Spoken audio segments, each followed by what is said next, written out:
Ela estava, está aqui, sim. Tô aqui. Oi, bem-vindo e obrigado pela participação, Andréia. Valeu. Essa menina é uma menina que eu gosto muito dela, foi aluna nossa na especialização. Ela é dedicada, estudiosa, fez mestrado, está fazendo doutorado, mas eu vou deixar para ela se apresentar aí, mas é uma pessoa que eu estimo bastante. Fala, Andréa, tudo bem? E aí, professor Mauro, tudo bem? Alípio, Arthur, tudo tranquilo? Tarcísio, galera da especialização, né? Eu quero começar fazendo uma pergunta, Andréa. Não, deixa para ela dar aula primeiro, mas... Eu quero saber se ela publicou aquele artigo lá das bebidas ali. Eu estava louco para ler aquilo. Ainda não, tá sendo Ô, Andréa, finalizado. eu tô louco para ver aquilo. Eu imagino. Está envelhecendo. Me avisa, viu? Não, pode deixar que eu aviso. Pode deixar. A gente só convidou gente boa para falar com vocês hoje, então... Obrigada. Doutores, só gente boa hoje. Tenho certeza que sim. Pode compartilhar a tela aqui? Apresenta do jeito que você achar adequado. Vê se já apareceu aí para vocês. Já apareceu. Beleza. Bom, então, obrigada, Alípio, pelo convite. Como você mesmo disse, bom, eu não sou de São Paulo, vocês já perceberam, mas aqui estou morando aqui já tem um tempinho.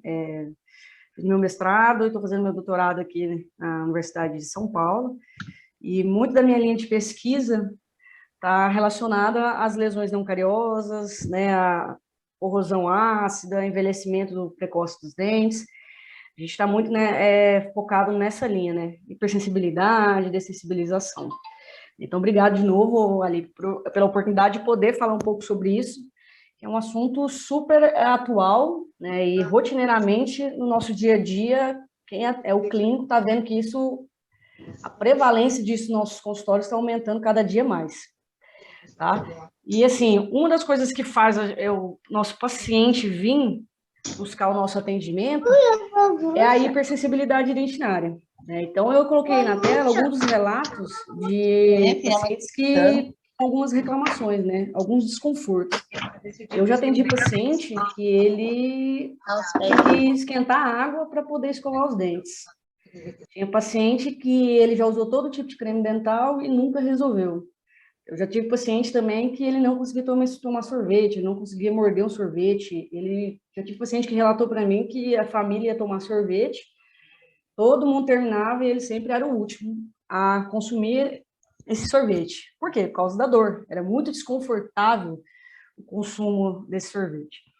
Então, o que faz geralmente, na maioria das vezes, o nosso paciente procurar a gente, para a gente poder fazer alguma coisa, é a hipersensibilidade dentinária. Ela é a principal sintomatologia que faz ele vir atrás da gente.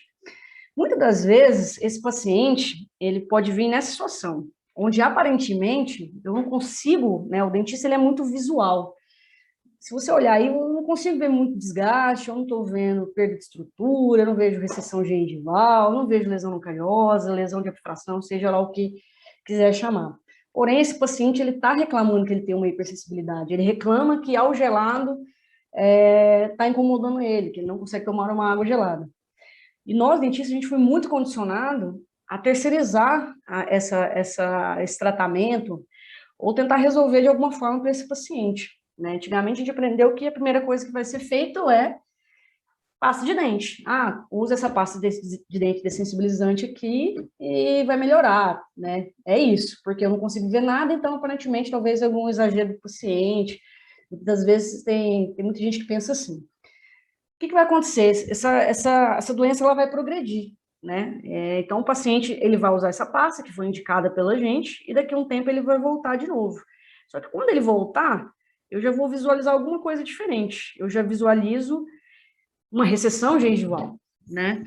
Eu nem vou entrar no detalhe de recessão gengival, porque a professora já falou tudo lá atrás, mas porém eu já vejo que tem alguma coisa aconteceu com o incidente desses pacientes. E como a gente é muito visual, a gente já vai visualizar agora, opa, parece que tem alguma coisa mesmo nesse paciente. O que eu geralmente os dentistas são condicionados a falar? Putz, você está escovando muito forte. Está com escova dura, você está pondo força na escovação. Olha o que está acontecendo aqui com a sua gengiva, olha o que está acontecendo com o seu dente. Por isso que seu dente estava doendo. tá? E muitas vezes o dentista ele até entende que esse paciente tem uma hipersensibilidade dentinária, né? Ela é definida como uma dor aguda, provocada, de curta duração, como resposta a estímulos que chegam ali nos túbulos dentinários, né? Pode ser mecânico, térmico, evaporativo, osmótico ou químico. E geralmente a orientação que o dentista ele encaminha para o paciente é essa: escovação forte, e use essa pasta, continue usando a pasta, ou você às vezes troca essa pasta de dente. Então, nós aqui do grupo, aqui de São Paulo, né, da minha formação lá em Uberlândia, a gente fala que o problema das lesões não cariosas, do envelhecimento precoce, ele começa pela hipersensibilidade, porque ela é o primeiro sinal clínico de uma futura lesão cervical não cariosa. O dente já está te mostrando que tem alguma coisa errada aqui, tá? E aí, se a gente geralmente não deixa essa doença evoluir, a gente sai de um paciente que estava estável assim e a gente faz com que essa doença evolua. Ela chegue para a lesão não cariosa, que ela é definida como uma perda de estrutura dentária mineral, né, na região cervical, não está relacionada a processo bacteriano de forma direta e pode ou não ter sensibilidade, né? A gente já viu muito casos de paciente que às vezes ele tem a lesão cervical não cariosa, mas ele não está sensível, né? Ela foi sensível lá atrás. Depois que eu vou começando a perder estrutura dentária, muitas vezes o paciente já não tem dor, mas a perda de estrutura dentária, ela continua, né? A doença, ela progride. Assim como você pode ter lesões não cariosas, lesões cervicais não cariosas, que tenham sensibilidade também, tá? Então, a gente está vendo uma cronologia de evolução dessa doença. Então, casos que a gente vai observar, até que a professora mostrou, no mesmo paciente eu posso ter a recessão gengival com hipersensibilidade, ou no mesmo paciente eu posso ter só a hipersensibilidade, mas hipersensibilidade com recessão, lesão cervical, recessão e hipersensibilidade. Cada dente ele vai se comportar de uma maneira, porque cada dente ele tem uma idade na boca do paciente, né? A gente sabe que ele rompe em tempos diferentes. Então, cada dente ele tem uma idade. Por isso que a gente sempre vê situações diferentes nos nossos pacientes, tá? Só que quando a gente tá falando de envelhecimento precoce, o que a gente entende? Que esse paciente, antigamente os dentistas assim que têm mais experiência, eles sabem que essa doença ela não é nova, né? Provavelmente já viu isso muito no consultório. E só que quem que era a faixa etária geralmente que observava esse perfil de doença, esse perfil de lesão? 50, 55, 60 anos. Eram pessoas com mais idade. Mas o que está acontecendo hoje? A gente está vendo isso em pacientes jovens, com menos de 35 anos. Então, é isso que a gente chama de envelhecimento precoce. O envelhecimento do dente, que era para ser fisiológico, ele se tornou patológico. Então, um paciente com 26 anos, como essa menina, onde já tem recessão, tem lesão cervical não cariosa, morre de dor por causa da hipersensibilidade, dente envelhecido. É uma paciente de 26 anos, né? E se eu vou mostrar só a boca da paciente, a gente jogaria um pouquinho mais de idade para ela. Então, envelhecimento precoce é isso, é pegar um paciente também, um menino desse de 25 anos, que você daria 40 anos para a boca dele. Os dentes estão envelhecidos. Alguma coisa está acontecendo que esse dente ele não está seguindo a cronologia fisiológica da nossa própria idade. Ele está precocemente sendo perdido. Isso seja tanto dente, esmalte, dentina, polpa, gengiva, osso, articulação. Está tudo sendo envelhecido de forma precoce, tá? Então, assim, quando a gente vai falar de lesões não cariosas, a que a gente mais observa no consultório é a lesão cervical. Por quê? Porque, obviamente, na região cervical é onde a gente tem a menor espessura de esmalte. Se a gente considerar um esmalte que não sofreu agressão nenhuma, esse esmalte é para ele ter em torno de 0,3 milímetros de espessura, né? Então, ou seja, quando ele não tem nenhuma agressão, ele é 0,3. Porém, o que a gente está observando hoje? Que esse esmalte da região cervical, ele já não é mais intacto.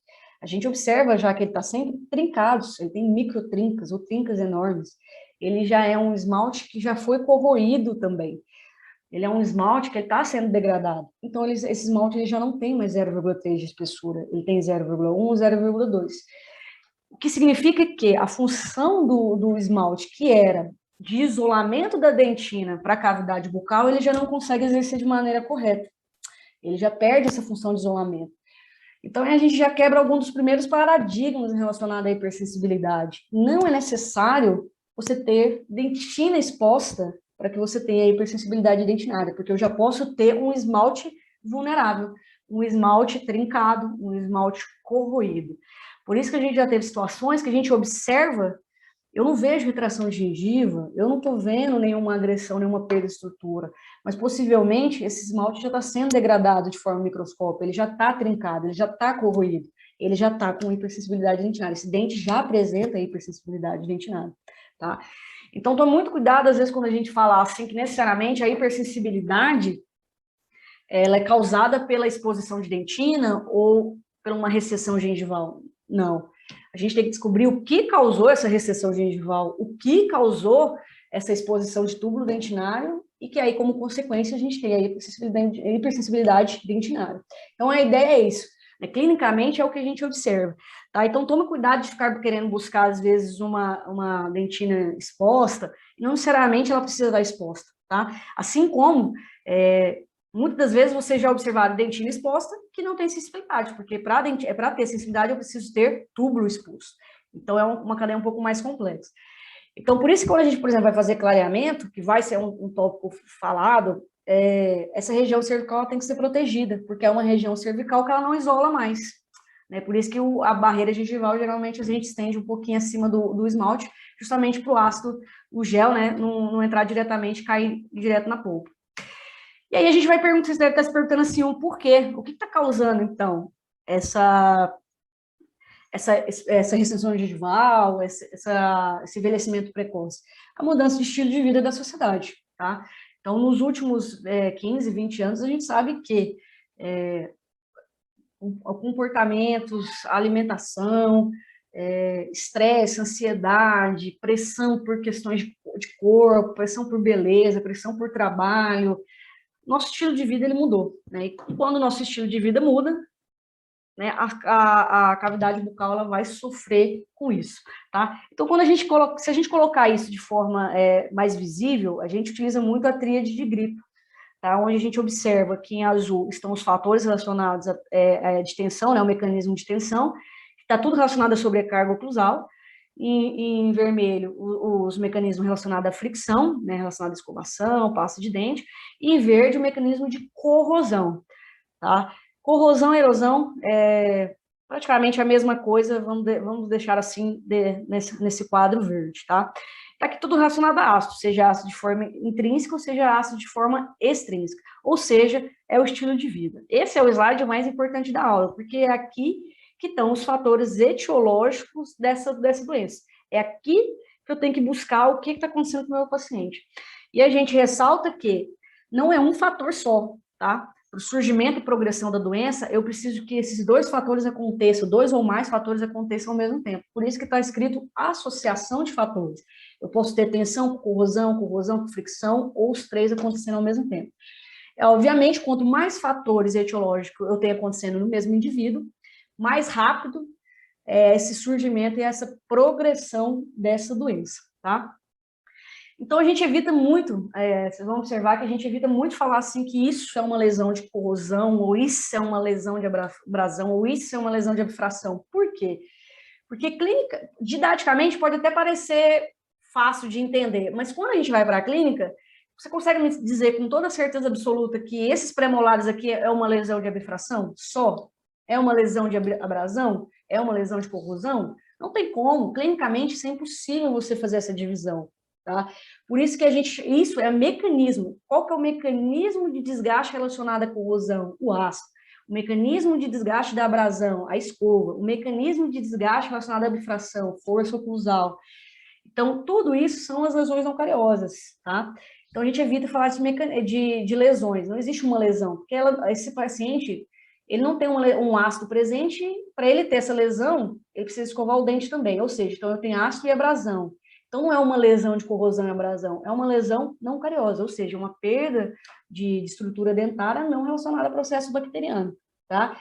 Clinicamente, é mais fácil a gente pensar que todos esses fatores acontecem ao mesmo tempo, porque eu consigo orientar, conscientizar esse paciente, e a gente vai conversar isso mais para frente.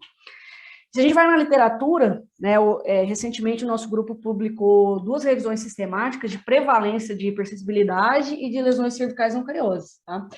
Então, de hipersensibilidade significa que de cada 10 pacientes, 3 pelo menos, eles vão apresentar hipersensibilidade dentinária.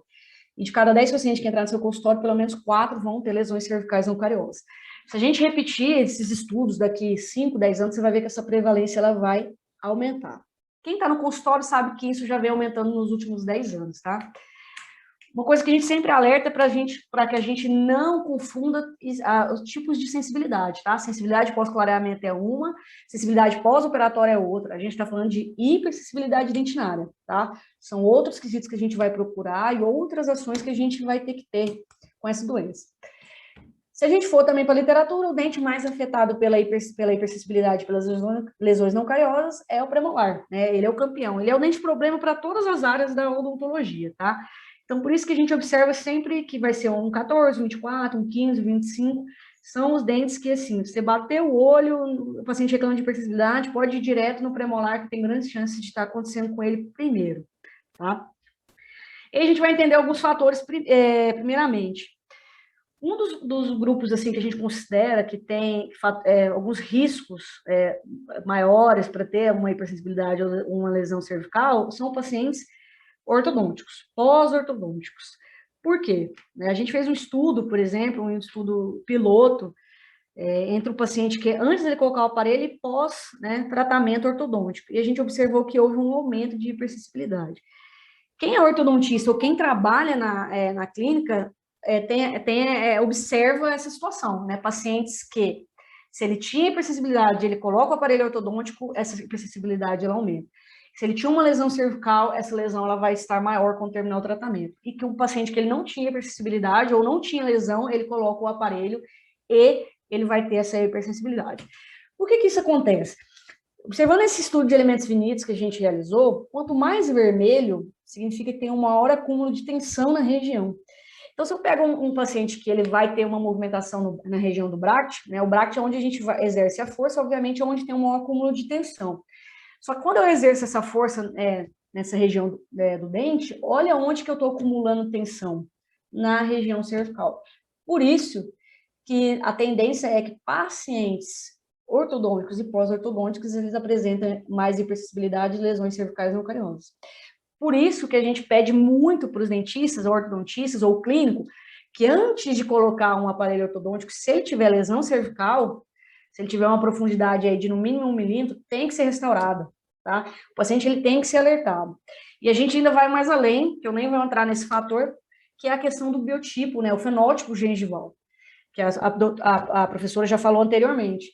Se esse paciente precisa do aparelho e ele tem um fenótipo fino, desfavorável, quando você realizar essa movimentação ortodôntica, não tem como. Uma das sequelas do tratamento é remodelação óssea, reabsorção do osso.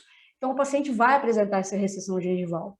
Por isso que, muitas das vezes, até como forma preventiva, é necessário você recobrir, é necessário você enxertar, você vai ter que ter medidas para você prevenir que esse paciente apresente essas lesões ou aumente essas lesões, tá? Então, muitos dos movimentos, assim, por exemplo, hoje, o movimento que a gente o ortodontista realiza muito, que é a expansão, por exemplo, da maxila, não tem como, ele vai comprimir tábua óssea, vai ter recessão gengival, tá? Dependendo do perfil desse paciente. Então, lembre-se sempre disso, de orientar bem o paciente, apresentar o que pode vir a acontecer, o que pode ser feito para prevenir, e se tiver lesão, restaure. Se a gente pensar também, por exemplo, no pré-molar, pensando em elementos finitos também, numa força ao longo do eixo do dente, que é a axial, e fora do longo do eixo do dente, que é essa força oblíqua. Isso aqui está simulando, por exemplo, uma guia canina. O paciente, quando ele não apresenta essa guia, e essa guia está sendo feita pelo pré-molar, é esse movimento oblíquo. E o que a gente observa? O tanto que tem a distribuição de força e o acúmulo de tensão fica onde? Na região cervical. Por isso que pacientes sem guia, o pré-molar, ele é o primeiro dente que ele começa a desenvolver a doença. Por isso que é o dente que a gente mais encontra, porque hoje os pacientes estão perdendo guia rápida ou está mal posicionado, e quem está fazendo essa guia é o pré-molar. E o pré-molar ele não tem estrutura anatômica, de posicionamento, de padrão de raiz com coroa para aguentar a força de lateralidade. Por isso que ele quebra, por isso que ele fratura. Tá? Então, a gente levanta muitos questionamentos, assim, seja para uniradicular ou birradicular, dentes birradiculares é pior ainda, devolvam as guias caninas dos seus pacientes. Se o paciente rangeu, você tem que conversar com o paciente, apresentar soluções para que essa movimentação de lateralidade não seja em pré-molar, tá? Vai começar com uma hipersensibilidade, uma retração gengival, logo tem uma lesão cervical não cariosa. certo? Outro perfil de paciente que a gente está encontrando muito hoje é o paciente apertador, né? A gente sabe que devido ao estresse, devido ao, né, ao momento que a gente vive agora, então, com essa pandemia, o nível de apertamento e bruxismo, na verdade, apertamento e ranger de dentes, a gente está muito elevado nos consultórios. Tá bom? Aqui eu trago outro estudo que a gente fez no nosso, na revista I Know Journal, para quem não conhece também, é uma revista muito legal, uma revista em português, apresenta muitos estudos interessantes. O estudo de elementos finitos mostrando também um paciente apertador. Observe onde que é esse acúmulo de tensão, na região cervical. E quanto mais frequente e por mais tempo que esse paciente fica apertando o dente, maior é a força acumulada nessa região. Para as lesões cervicais não cariosas, é muito pior você apertar a dente do que ranger, tá? Então, o apertador, ele é mais agressivo para o desenvolvimento das lesões cervicais não cariosas, tá? Então, oriente bem seu paciente, né? Hoje a gente tem o aplicativo Desemposte Seus Dentes, que é interessante para o paciente acompanhar o quanto que ele aperta o dente durante o dia, o próprio dentista também conseguir acompanhar com ele, se ele está diminuindo. A gente sabe que não existe uma fórmula de desliga que você pare de apertar, porém, se você diminuir, o dente vai agradecer bastante, tá? Outro questionamento, assim, também é a questão do amálgama, né? Então, sempre quando você tiver pré-molar ou molar com restauração MOD ou que envolva as regiões proximais, troque e coloque resina, tá? Se for um apertador, mais ainda, se for um paciente que tem algum hábito mais agressivo, se ele já tem lesão cervical cariosa também. O amálgama, ele potencializa a evolução dessa doença cervical, né? Esse desgaste dentário na região cervical, ele concentra mais força. Então, ele não é um material hoje indicado para o perfil de paciente que a gente está tendo no consultório, tá? Sempre troquem, claro, conversando com o paciente, explicando, depende de cada caso, mas o ideal é trocar essas restaurações, tá? Outro perfil de paciente que a gente está encontrando muito são os pacientes do mundo fitness, né, de academia, né? Principalmente a gente destaca o crossfit. Pacientes que fazem exercícios relacionado à força, a força gera um apertamento fisiológico. Quanto mais força você precisa para levantar alguma coisa, mais cadeias musculares eu vou solicitar. Então, como todos os músculos, inclusive da face, é ligado a outros músculos do corpo, isso significa que, quando eu estou numa série de exercícios que eu vou exigir mais força, é fisiológico. Esse paciente, ele vai encostar os dentes, tá? Então, descubra se seu paciente, ele é um atleta de academia, se ele faz algum tipo de esporte, remo, futebol americano, que envolva forças, tá? Então, muitos dos perfis desses pacientes, você vai observar várias vezes retrações gengivais, diversos dentes, lesões cervicais não cariosas, fraturas, trincas, são perfis de pacientes bem parecidos, tá? São situações que apresentam sobrecarga oclusal. Outra coisa que é muito bom, interessante, assim, observar e conversar com o paciente é relacionada à ansiedade, estresse, né? Qualidade de sono influencia bastante, é algo que você precisa conversar com seu paciente também para captar isso, fazer uma boa orientação, buscar ajuda até de dentistas do sono ou médicos do sono, porque isso influencia total nas lesões cervicais não cariosas. Pacientes que não dormem, eles vão ficar ansiosos e estressados o dia todo. Uma pessoa ansiosa, ela vai fazer o quê? Apertar os dentes. Tá? Uma questão fisiológica de pessoas ansiosas é o apertamento dentário. Tá? Então, você dormiu mal, vai apertar o dia todo. Tá? Outra questão é medicamento, né? Hoje também houve um aumento muito grande de consumo de antidepressivos, ansiolíticos, então descubra também se esse paciente faz o consumo de algum medicamento. Muitos deles podem ser ácidos, por exemplo, como uma vitamina C, só que eles têm um efeito indireto, por exemplo, a questão de hipossalivação, né? Sem saliva, a gente não consegue proteção de tamponamento frente aos ácidos que a gente vai conversar mais à frente, tá?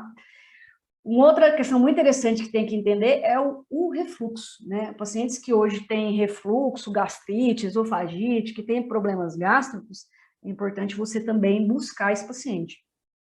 Observe nesse gráfico que é um paciente que está com pH da saliva de 7, né, antes de dormir, e ele dorme, e ele vai ter um primeiro evento de refluxo durante a noite. Aí você observou que esse pH que estava 7 caiu para menos de 2, ou seja, extremamente ácido. E ele vai passar, você vai ver que a saliva passa quase 1 hora tentando tamponar esse ácido presente na boca, né? Então, é 1 hora da saliva tentando tamponar. Só que se esse paciente tiver outro evento de refluxo, a saliva volta de novo para o start zero. Então, ele passa a noite inteira com uma saliva ácida, ou seja, essa saliva corroendo as estruturas dentárias. Então, a gente observa também que a questão do refluxo aumentou bastante. Então, a prevalência de pacientes com refluxo aumentou, por quê? Porque um dos fatores que mudou na nossa sociedade foi o estilo de vida. Então, assim como afeta a cavidade bucal, afeta em relação às doenças gástricas, tá? E nós, dentistas, a gente tem um papel muito importante para diagnosticar isso lá no início, antes de acontecer um desgaste maior. Então, você observa na foto A, são pacientes da mesma idade, só que no foto A é o que a gente espera, pelo menos, de uma anatomia de dente desse paciente. Aí você vai seguir na foto B, foto C e foto D, você já observa regiões de desgaste, perda de ponta de cúspide, já um dente mais amarelado, o paciente já reclamando de hipersensibilidade, esse paciente está sendo desgastado de alguma maneira, tem alguma coisa acontecendo com esse paciente. Olha essa foto D, desse molar dessa menina, que tem 24 anos, todo degradado. E o que ela reclamava? Da hipersensibilidade, mas olha como que tanta estrutura dentária que ela perdeu. Olha esse paciente de 26 anos, que chegou reclamando de hipersensibilidade. Um paciente como esse, perda estrutural gigantesca. Um paciente que apresentava refluxo não controlado, super ansioso, estressado, apertador, rangedor, né? Um paciente como esse, não adianta eu tratar a hipersensibilidade. Quanto tempo até a hipersensibilidade voltar de novo? Né? Vai dar o quê? 1 mês? Não tem como. Tá? Esse paciente ele tem que ser reabilitado, e reabilitado tanto de atendimentos multiprofissionais como o odontológico. Então, ele precisa buscar acompanhamento psicológico, terapêutico, para tratar o refluxo, controlar esse refluxo, para que eu consiga atender esse paciente. Se ele não cuidar da parte de fora, nada do que você faça vai ajudar a resolver esse problema para esse paciente. E aí a gente entra num outro grupo também, né, que é a questão dos atletas, que a gente abordou a questão do apertamento, mas tem outros fatores relacionados também. Quem quiser esse artigo também pode pedir para mim, que eu passo para vocês. Aborda bastante esse perfil de paciente que a gente está encontrando hoje. E o atleta, assim como nós também no dia a dia, a gente tem uma dieta muito ácida. Por que a nossa dieta é ácida? Mudança também de alimentação, perfil comportamental, uma sociedade que precisa de respostas mais rápidas, de alimentos, de condimentos de formas mais simples. Diante disso, a gente fez um estudo, né, que é esse estudo que o Mauro estava falando, que ainda ele vai ser publicado, mas é que a gente aumentou a amostra, a gente está fazendo com outros tipos de produtos também, e a gente está mostrando o pH de alguns dos produtos consumidos pelo brasileiro, tá? Isso aqui é só o pH, mas o que a gente observa? Eu coloquei uma linha alaranjada, que é o 5,5 que a gente leva em consideração a dissolução ácida, tá? Você observa que praticamente a maioria dos produtos inicia com pH ácido. E se a gente jogar lá em cima, olha a pior bebida que a gente fez a avaliação, o famoso suco de limão, o shot de limão da imunidade, glutamina, limão todo dia, né? A pessoa toma um limão e depois vai fazer um jejum durante 12 horas.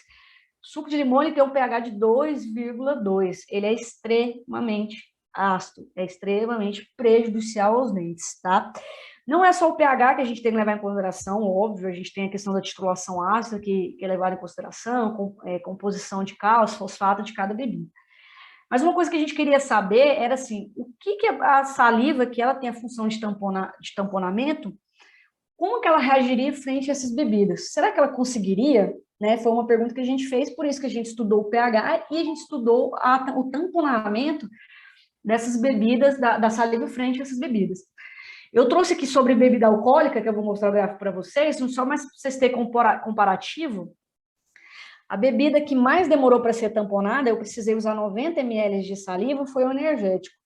O suco de limão, ele precisou de 300 ml de saliva para a gente tamponar, para fazer sair do pH de 2,2 e chegar no pH de 5,5, que ainda é ácido, é levemente ácido. O ideal é que a nossa cavidade bucal fique em torno de 7, ponto neutro. Só para vocês terem como comparação.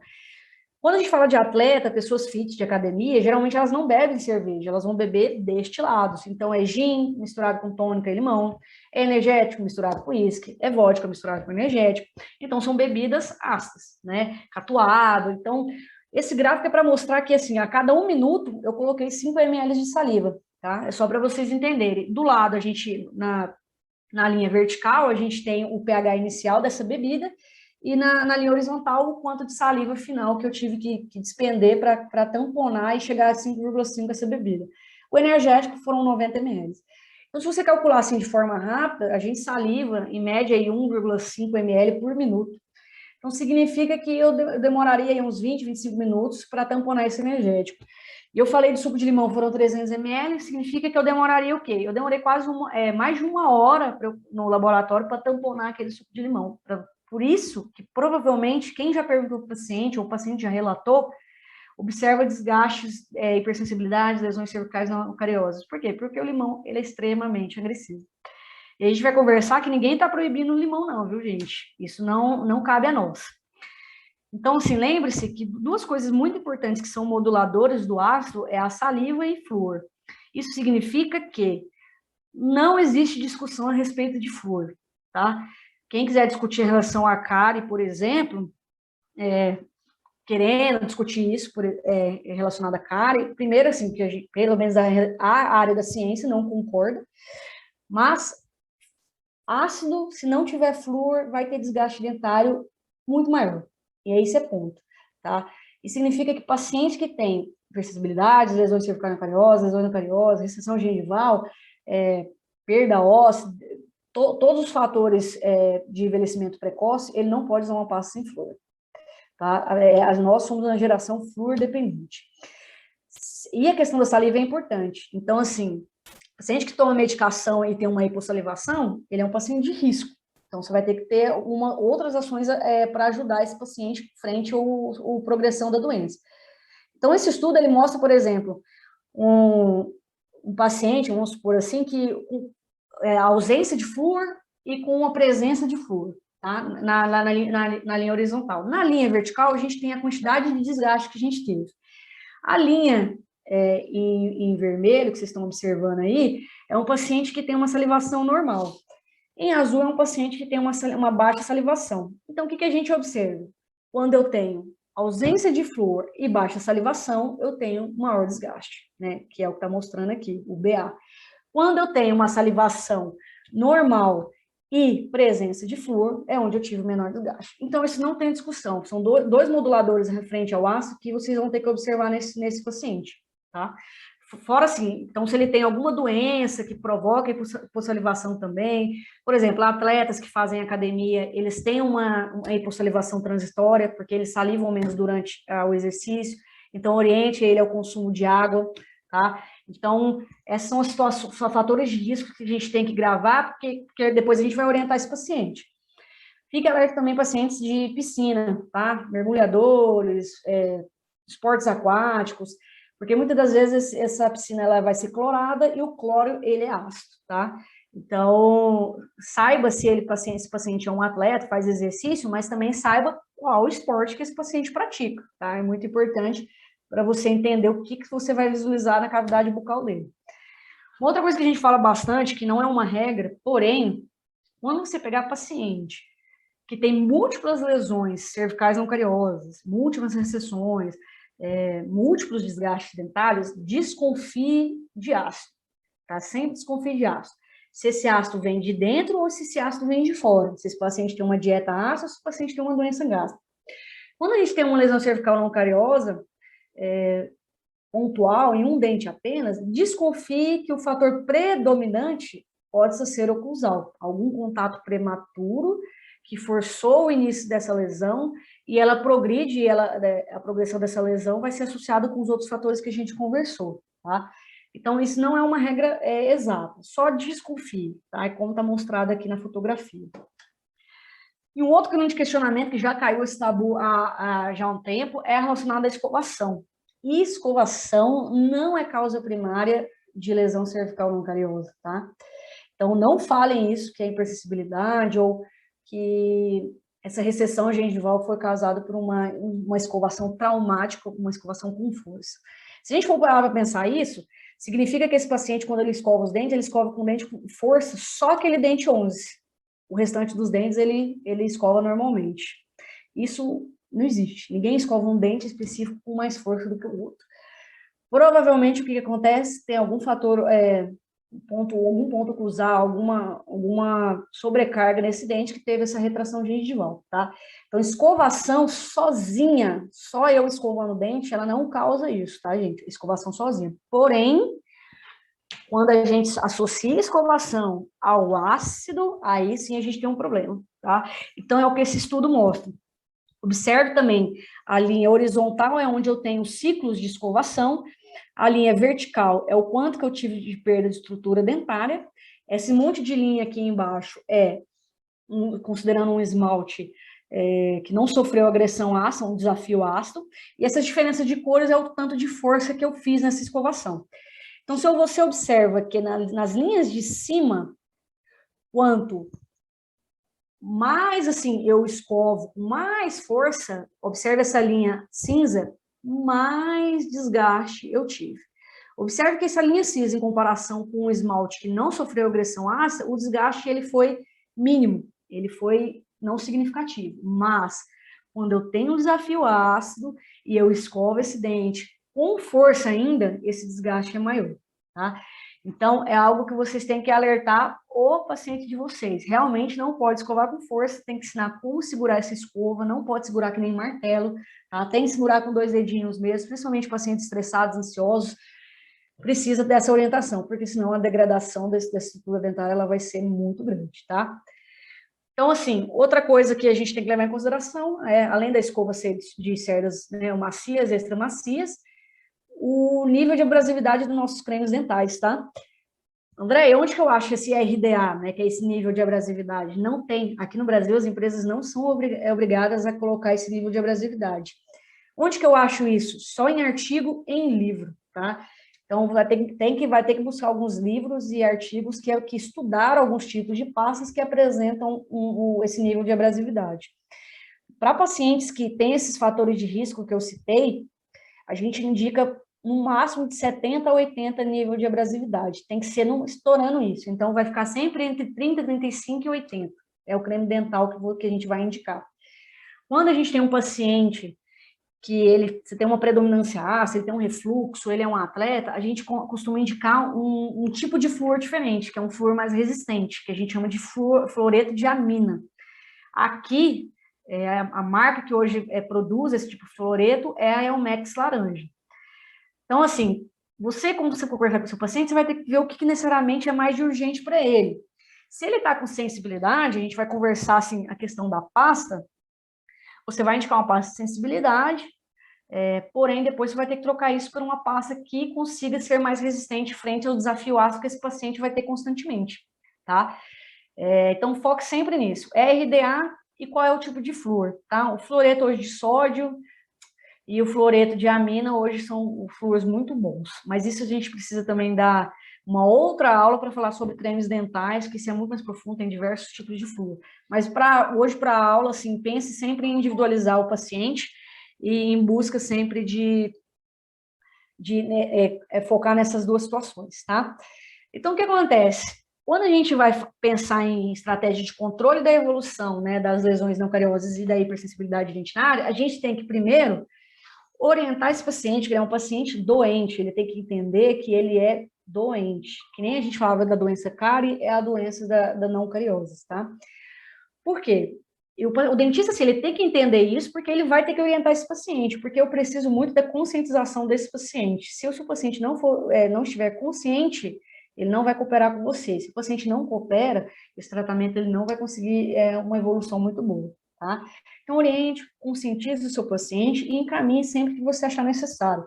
Muitas das vezes, um dos problemas dessa doença, nós dentistas conseguir controlar a sintomatologia, é que muitos dos fatores que causam essa doença está fora da boca. Está no paciente que ele é estressado, que é ansioso, está passando por problema familiar, financeiro, emprego, né? O paciente que tem uma doença gástrica, é um paciente que quer fazer exercício, são coisas que o dentista ele não vai conseguir atuar, né? Lembre-se sempre que, assim, o dentista, ele não indica a alimentação do paciente, você não pode tirar o suco de limão dele, você não pode alterar a dieta dele, porque não é nossa área de atuação. Entenda que e se você começar a falar para o paciente para ele parar disso, parar aquilo, ele vai trocar de dentista. O que você tem que pensar é, como eu posso ajudar esse paciente? Onde que eu consigo me adequar para que eu consiga diminuir o desgaste desse paciente? Essa que é a questão, tá? Então, oriente seu paciente, conscientize e caminhe, né? Caminhe para profissionais, vocês têm que trabalhar sempre junto para vocês conseguirem bons resultados com o tratamento desse paciente. Frente a isso, depois que a gente fez essa orientação, você devolveu guia canina, pensou em reabilitação, você vai ter que fazer algumas análises oclusais nesse paciente.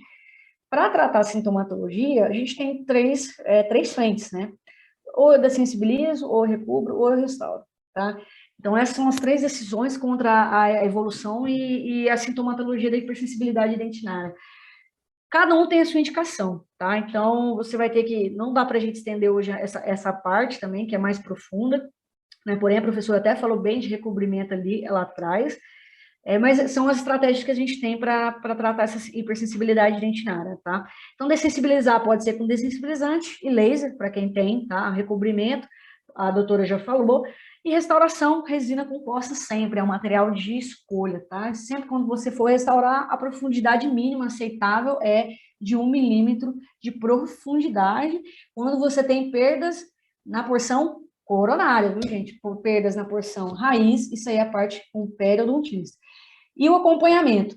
Quando você já fez toda essa parte de orientação, essa parte de tratamento da hipersensibilidade, depois que você fez tudo isso, o paciente entendeu que ele é um paciente doente, que ele tem um estilo de vida que favorece a degradação, a perda de estrutura dentária, aí sim que ele é um paciente consciente, você vai indicar um creme dental. O creme dental, ele não é a primeira a situação de escolha que a gente tem para tratamento desse paciente, viu?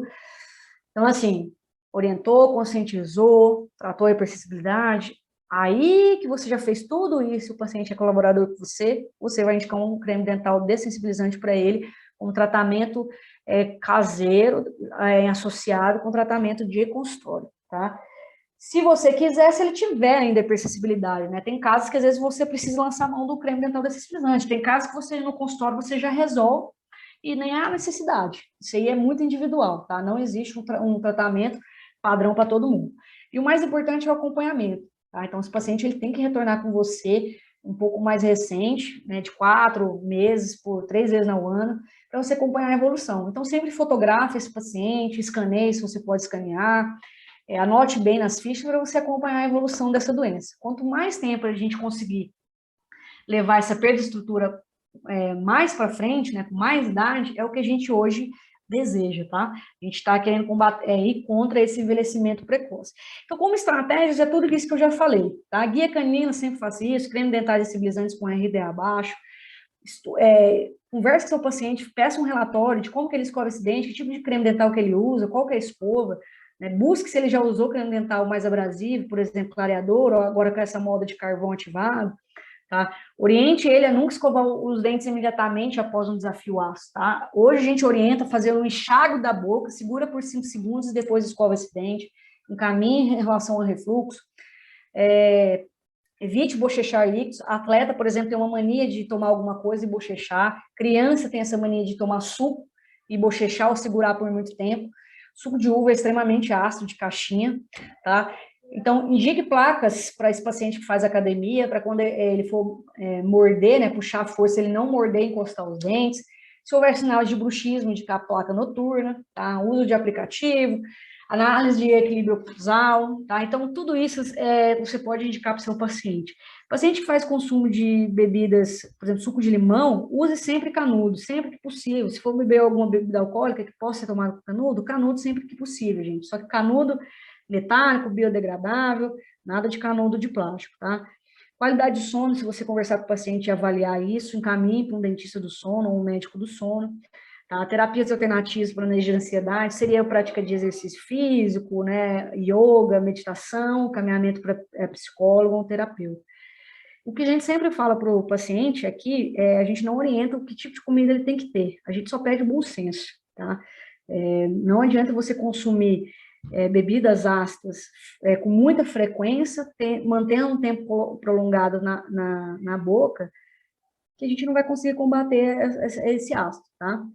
A saliva ela não vai conseguir, ela não vai ter tempo hábil para isso, tá? Então tem equilíbrio. Oriente bem seu paciente com hábitos de consumo, nada de bochecho, canudo, que isso já ajuda bastante. E o acompanhamento que eu falei que é super importante. Então, como estratégia, a gente tem isso. Esse é um assunto que eu gosto bastante, pelo tempo, eu já até estourei o tempo aqui.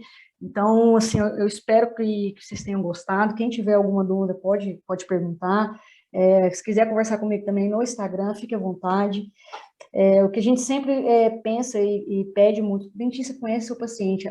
Para essa doença, a primeira consulta é a mais importante de todas. Você tem que, antes de abrir a boca, você tem que conversar com seu paciente, você tem que saber tudo dele, se é casado, tem filho, se está separando, o que ele trabalha, você tem que entender seu paciente como um todo, lá fora, e depois a gente vai chegar na cavidade bucal, porque esse aqui lá fora dele vai refletir na saúde bucal dele, tá? Então, eu agradeço bastante, aí, assim, tá o meu Instagram, o meu e-mail, do meu grupo aqui de São Paulo e o grupo de Uberlândia. Alipe, obrigado pelo convite mais uma vez. O tempo é bem restrito, eu tentei fazer uma aula bem mais enxuta, mais para a gente estimular as pessoas, assim, a reflexão, trazer coisas novas. Agradeço demais, se alguém que tiver alguma dúvida pode me perguntar. Parabéns, Andréa.